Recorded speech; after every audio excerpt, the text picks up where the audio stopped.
आपल्या दारात प्रत्येकाच्या हिंदूच्या अंगणात तुळस असते. ती तुळशीची माळ वारकरी गळ्यात घालतो.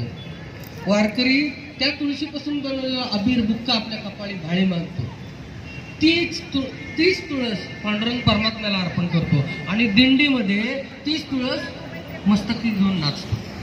त्याच्यामुळं वारकरी संप्रदायाचं आणि हिंदू धर्माचं नातं अतूट आहे. आणि काही लोक आता ठरवायला लागलेत, काही तथाकथित पुरोगामी म्हणतात की वारकरी संप्रदाय प्रतिगामी वगैरे. काय नाही, प्रतिगामी वगैरे काय नाही, परफेक्ट हिंदू धर्म त्यात आहे. आता या हिंदू या शब्दाची उत्पत्ती कशी झाली या संदर्भात अजब तर्क मांडले जातात. लोक सांगतात की फारसी लोकांना स म्हणता येत नव्हतं म्हणून सिंधूवरनं त्यांनी हिंदू मांडलं. नाही, अजिबात नाही, दादांत चुकीचं आहे.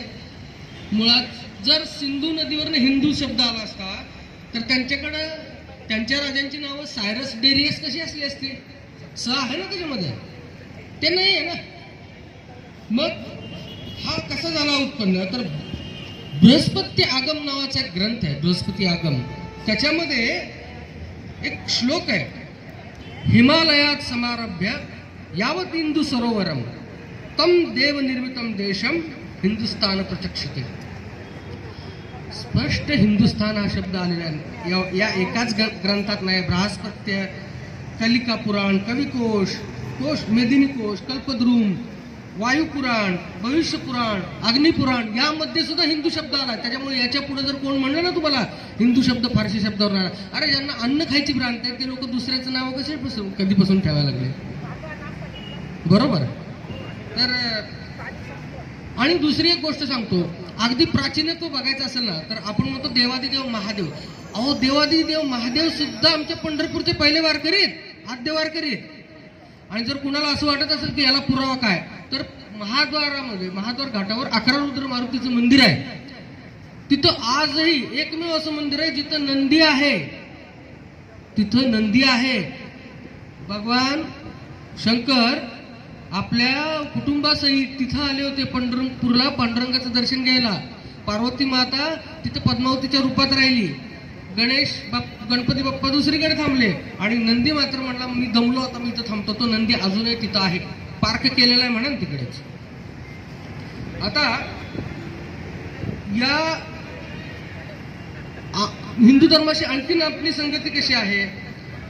आमच्या शंकराचार्यांनी, आद्य शंकराचार्यांनी पांडुरंगाष्टक लिहिलं, जे आता मी सुरुवातीला म्हणलं महायोगपीठ कठेबिंबरत्ताम. तर ते का लिहिलं? कारण इथं पांडुरंगाच्या डोक्यावर महादेवाची पिंड आहे. त्याच्यामुळे हे वैष्णव आणि शैव या दोन्ही संप्रदायाचं माहेरघर आहे, लक्षात घ्या. म्हणून शंकराचार्यांना ही उत्तम कल्पना सुचली, आद्य शंकराचार्यांना, की जर हिंदू धर्माचं खरं एकत्रीकरण करायचं असेल तर पंढरपूर सारखं ठिकाण नाही. म्हणून त्यांनी मुद्दाम पांडुरंगाची स्तुती तिथं रचली. ते पांडुरंगाष्टकम म्हणून प्रसिद्ध आहे. माऊलींनी तोच वारसा पुढे घेतला 13व्या शतकात. आणि माऊलींनी काय सांगितलं, ही वारी जी होती ती कौटुंबिक वारी होती, ती सामाजिक केली. सोशल इंजिनिअरिंगचा सगळ्यात मोठा एक्सपेरिमेंट माऊलींनी केला. बहुजन समाजातले आमचे नामदेवराय कीर्तन करतायत आणि जर अगदी जातच म्हणायला गेलं तर ब्राह्मण समाजाचे आमचे माऊली स्वतः टाळ घेऊन नाचतायत. एवढं मोठं एकत्रीकरण केलं आमच्या माऊलींनी. म्हणून स्वतःच्या आईला सुद्धा कोण माऊली म्हणत नाही, पण माऊली पुरुष असून सगळं जग त्यांना स्त्रीलिंगी नावानं हाक मारतं माऊली म्हणून. हा सोशल इंजिनिअरिंगचा एक्सपेरिमेंट केशव बळीराम हेडगेवार म्हणजे आमचे डॉक्टर आद्य सरसंघचालकांनी 1925 मध्ये केला. माझी तारीख बरोबर आहे ना? विजयादशमी दिवशी त्यांनी संघाची स्थापना केली. आता यामागे परमेश्वराचं अधिष्ठान आहे का? हो, नक्की आहे. वल्लभेश नावाचा एक व्यापारी होता, ब्राह्मण व्यापारी, आणि त्यानं असा नवस बोलला होता की मला व्यापारात फायदा झाला तर मी पिठापुरमला येऊन अन्नदान करेन. बरं का, ऐकून घ्या. हा किस्सा ऐकलाय का नाही माहित नाही, सांगतो थोडक्यात. आटोपतो मी, अजून एक 2-3 मुद्द्याला स्पर्श करून मी आटोपतो घेईन. पण मला बोलायचं आहे आज, कोण बोलत नाही, बोललं पाहिजे. आणि त्या व्यापारी तो पिठापुरून कशी आल्यानंतर अचानक दरोडेखोरांनी त्याच्यावर हल्ला केला, 4 दरोडेखोरांनी. तिथं श्रीपाद श्री वल्लभ प्रकट झाले आणि त्यांनी आपल्या त्रिशूलानं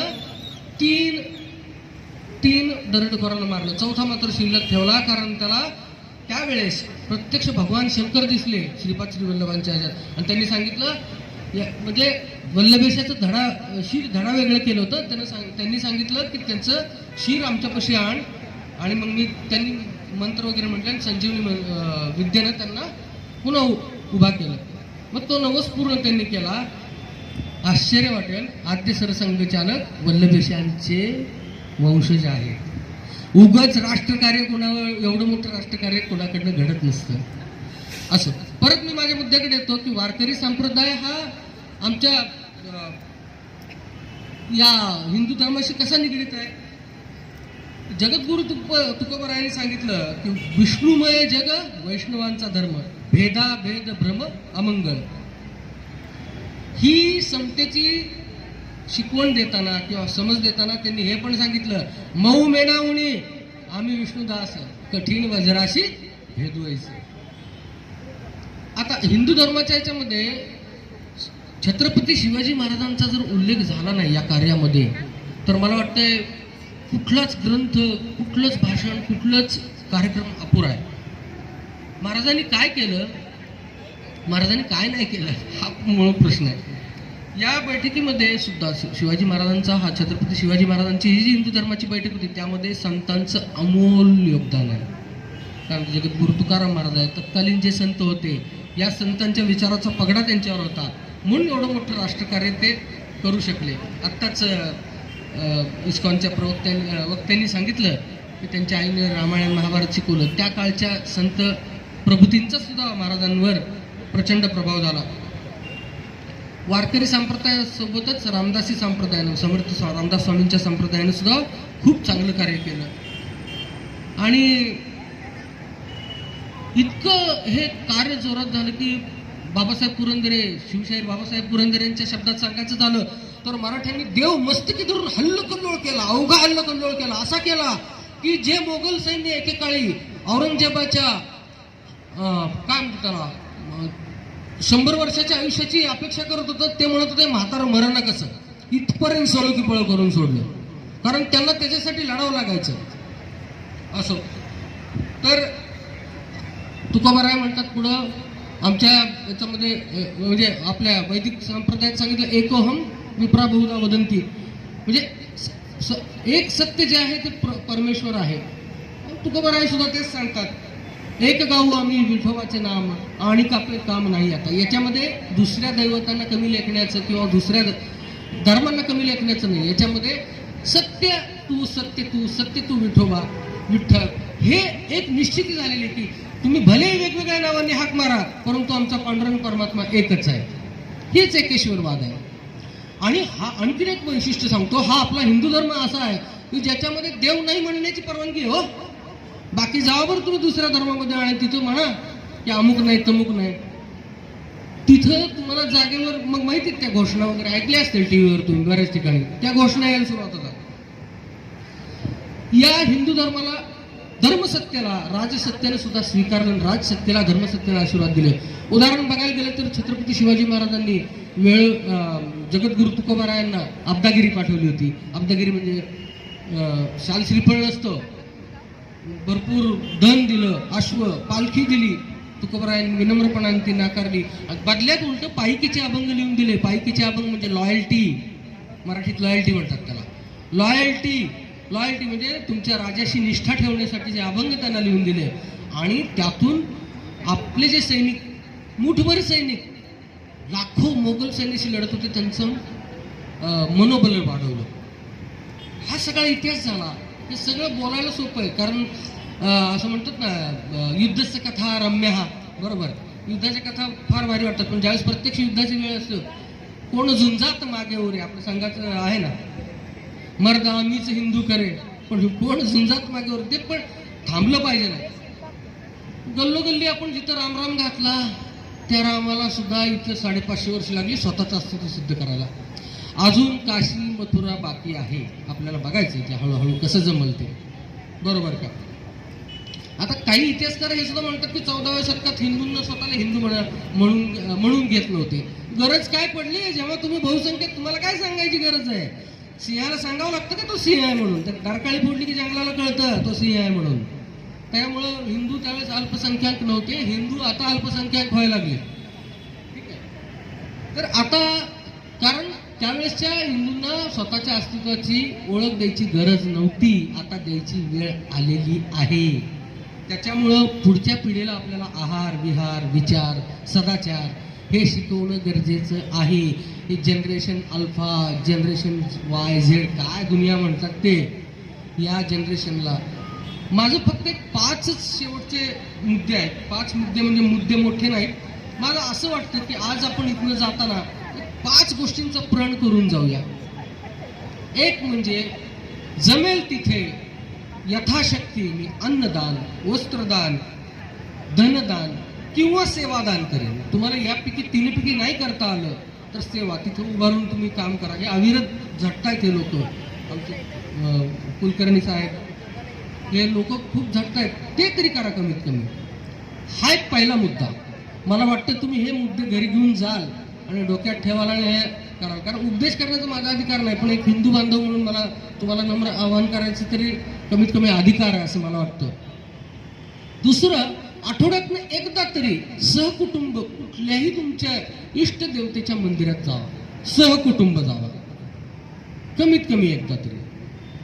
तिसरी गोष्ट, दिवसातून किमान 5 ओव्या तुमच्या आवडत्या धर्मग्रंथाच्या वाचा. आवडत्या धर्मग्रंथाच्या म्हणजे हिंदू धर्मातल्या, त्याच्यामध्ये ज्ञानेश्वरी आली, भागवत आला, आपला दासबोध आला, तुकाराम गाथा असेल, नामदेव गाथा असेल, कुठलंही तुमचं आवडतं पुस्तक असेल. आमच्या मुलांना श्रेयस अय्यर नाही कळला पाहिजे. आमच्या मुलांना तो कोण तो 5 वेळा आऊट जातो, 6व्या वेळा परत टीम मध्ये दिसतो, तो नाही कळला पाहिजे. आम्हाला खुदिराम बोस कळले पाहिजे, ज्यांनी वयाच्या 16व्या वर्षी बॉम्ब बनवण्याची विद्या हस्तगत केली आणि फाशीवर जाताना हातात गीता घेतली आणि गीतेचे श्लोक म्हणत ते गेले.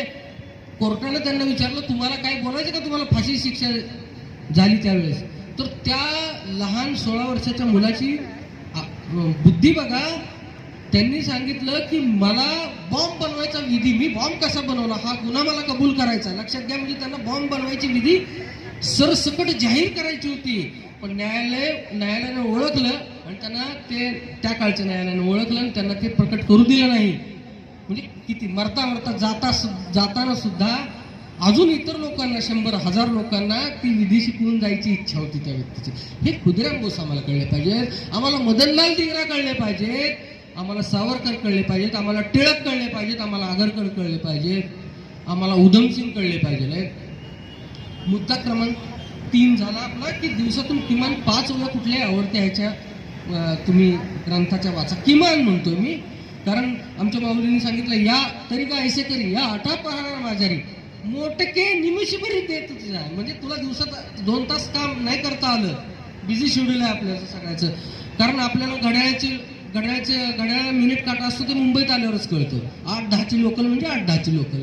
तर त्यातनं तुम्हाला जेवढा वेळ मिळतो तेवढा कृपया तुम्ही त्यातला जास्तीत जास्त वेळ किमान ह्या ग्रंथांचे संस्कार घरात होण्यासाठी करा. त्यानंतर बलोपासना. मुलं जिमला जातात, बऱ्यापैकी जातात, तालीम बंदच झाली आता जवळपास. भले जिमला जात असतील तर बलोपासना करायला सांगा. आणि शेवटचा एक महत्त्वाचा अत्यंत महत्त्वाचा मुद्दा आहे की आपल्या पिढीला या नव्या पिढीला हे सांगा की एवढे नृशस पाशवी आक्रमणकारी आपल्यावर आक्रमण करून आले, त्यांनी लाखो लोकांची धर्मांतर केलं, तरी सुद्धा आपल्या पूर्वजांनी आपले धर्म उत्सव आपले सण विचार आचार संस्कृती दारात रांगोळी काढण्यापासून तर पूर्णाचा स्वयंपाक करण्यापर्यंत सगळ्या पद्धती आपल्यापाशी टिकून ठेवल्या, आपल्याला हस्तांतरित केल्या. म्हणजे आपल्या पूर्वजांचे आपण किती आभार मानले पाहिजे.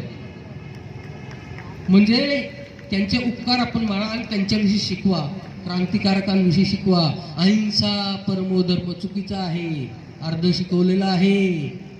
धर्म हिंसा तथैवच म्हटलेलं आहे पुढचं, हे आम्हाला नाही शिकवलं. अहिंसा परमो धर्म, धर्म हिंसा तथैवच.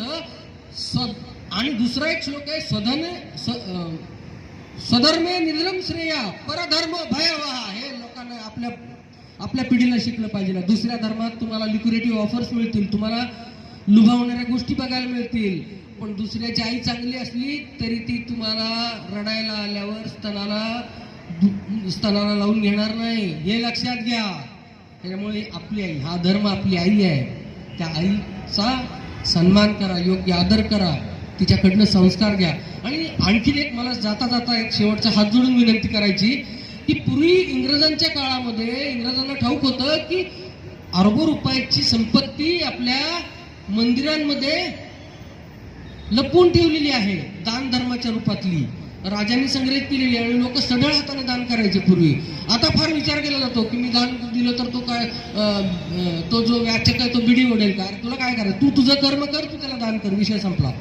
बाकी फालतू चौकशा करू नये माणसानं. आपलं काम काय, दान करणे, त्यानंतरचा विनियोग कसा करायचा हा त्याचा विषय.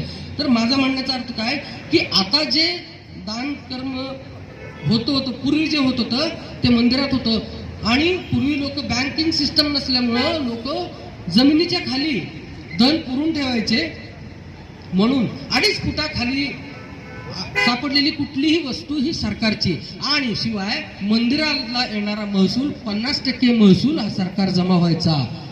गेले ना इंग्रज, आता तो कायदा कशाला पाहिजे आहे, तर आमची मंदिरं आमच्या ताब्यात आली पाहिजे आहेत, हिंदूंची मंदिरं हिंदू भक्तांच्या ताब्यात आली पाहिजे आहेत. मग भले आमचे लोकप्रतिनिधी त्याच्यावर राज्य करतील, त्याच्यावर हे करतील, प्रशासक राहतील, पण आपण ह्या हिंदूंनी, आपल्या सर्व हिंदू बांधवांनी भगिनींनी ही मागणी लावून धरली पाहिजे आहे. आपल्या लोकप्रतिनिधींना तसं करायला भाग पाडलं पाहिजे आहे. ईशा फाउंडेशनचे आपले जग्गी वासुदेव त्यांनी ही मोहीम सुरू केलेली आहे, पण मला माहीत नाही किती लोकांपर्यंत ती पोचलेली आहे. माझी एवढीच इच्छा आहे की जोपर्यंत या हिंदू धर्माचा प्रसार आणि प्रचार आपल्या घरातनं आपण सुरू करत नाही, तोपर्यंत इतर लोकांना सुद्धा आपल्याला सांगण्याचा अधिकार नाही. त्याच्यामुळे माझी अशी नम्र इच्छा आहे, 5 मुद्दे लक्षात घ्या. एकदा कमीत कमी आठवड्यातनं एकदा तरी सहकुटुंब मंदिरात जा, अन्नदान करा, जेवढं शक्य होईल तेवढं करा. एवढं बोलून मी माझे 4 शब्द संपवतो. बोला पुंडलिकावर हरिविठ्ठल पांडुरंग हरी वासुदेव. जय श्रीराम.